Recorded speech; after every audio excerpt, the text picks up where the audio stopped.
hanya berharap netizen tuh. Dulu kan masih bersahabatan. Iya, kalau sekarang? Kalau sekarang? Ya tunggu aja deh. Ini cinta gak sih?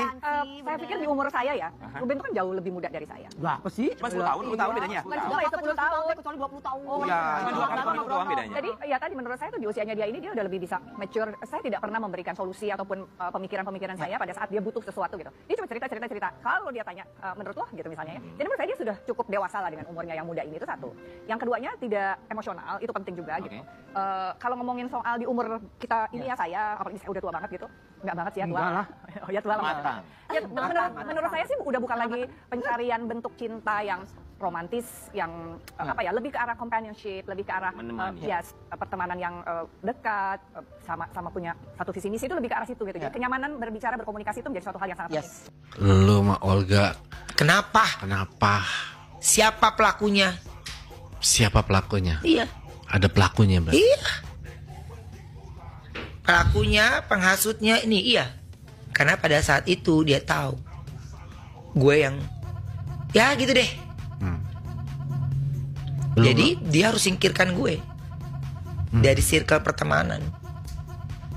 Dan dia tahu banget. Sakit enggak? Tapi lu masih dendam nggak? Kalau ini apa ya artinya?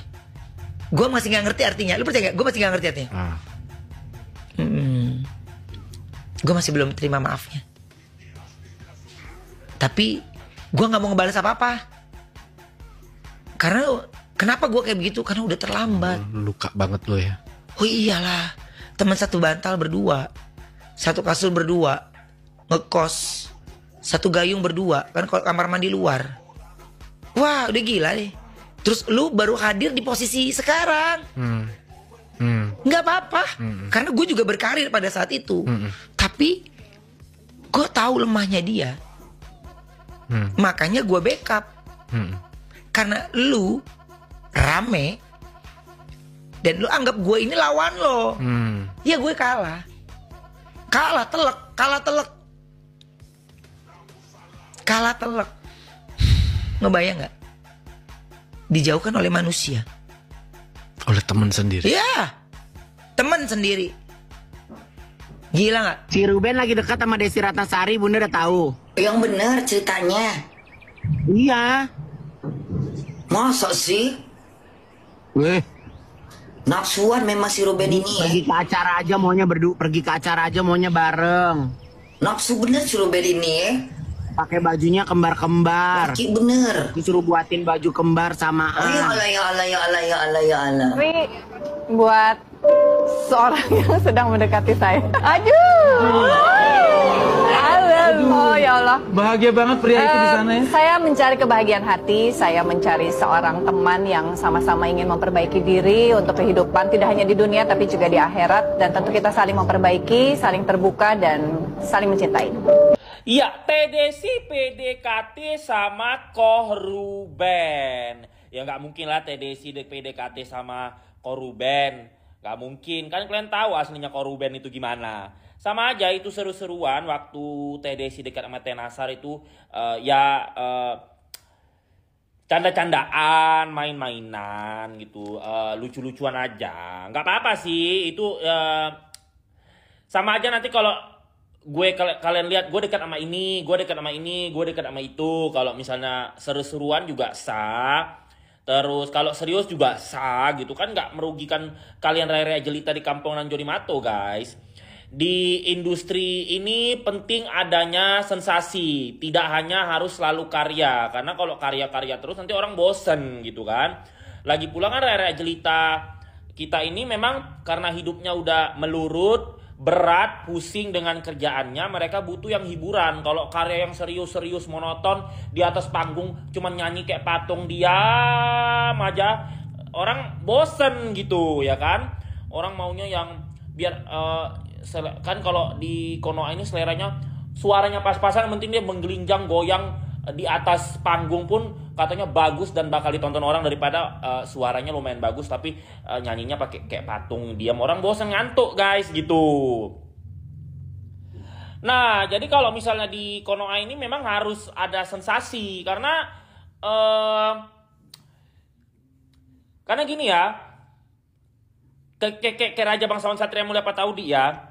Google, media pun udah mengakui, bahkan Donald Trump pun udah mengesahkan memberikan sertifikat bahwa Raja Bangsawan Satria Mulia Pataudi pernah memintangi proyek karya 10 judul peran utama, 10 judul gue peran utama tuh, 50 judul tuh peran pendukung. Nah, tapi 75% Rere Jelita ini banyak yang mengaku kenal Raja Bangsawan Satria Mulia Pataudi dari media sosial. Enggak apa-apa, bangga itu karena hanya 1.000 orang yang bisa terkenal di TikTok ini dari 300 juta penduduk. Nah, peluangnya itu kecil. Jadi kalau 1.000 orang ini sudah bisa termasuk yang 1.000 orang ini, berarti dia itu hebat banget, jago banget gitu. Karena memang faktanya untuk terkenal dan FYP setiap hari seperti Raja Bangsawan Satria Mulia Pataudi ini di media sosial itu susah banget gitu. Jadi nggak apa-apa, Raja Bangsawan pernah melewati syuting di lokasi. Sekarang memang sekarang itu karena TikTok itu adalah penonton tertinggi untuk Indonesia dan dunia, karena penonton TikTok itu 124 juta orang untuk Indonesia saja. Jadi kita harus berbangga hati bahwa gue termasuk 1.000 orang yang bisa sukses di TikTok, yang sudah mendapatkan duit miliaran gara-gara kalian bantuin FYP, komen dan like ya. 4,6 juta yang nge-like Raja Bangsawan. Ya Allah, Raja Bangsawan terkejut-kejut. Dari 300 juta penduduk. Tuh, 300 juta view penonton Raja Bangsawan di Insight tuh. Udah pernah Raja kasih tahu kan ke kalian faktanya. Tuh, gara-gara TikTok juga Raja Bangsawan jadi buruan infotainment setiap bulan. Untuk TV, bahkan setiap minggu untuk media YouTube. Udah 3 tahun ini loh Raja Bangsawan itu. Hebat ya. Jadi gak apa-apa korban itu kalau buat main-mainan PDKT sama TDC, dan gak apa-apa juga seseorang itu terkenal dari media sosial. Itu hebat karena hanya 1.000 orang yang bisa sukses terkenal di TikTok ini dari 300 juta penduduk. Susah. Dan lebih susah terkenal di TikTok daripada di TV guys. Kalau TV dulu ada sekitar 1.000 sampai 5.000 orang bisa terkenal. Kalau TikTok ini baru 1.000 orang datanya yang bisa terkenal dan FYP setiap hari. Tapi kan zaman sekarang orang udah gak nonton TV. Aduh, PH kan udah ngomong sama gue, per acara itu tidak sampai 10 juta penonton per acara loh ya.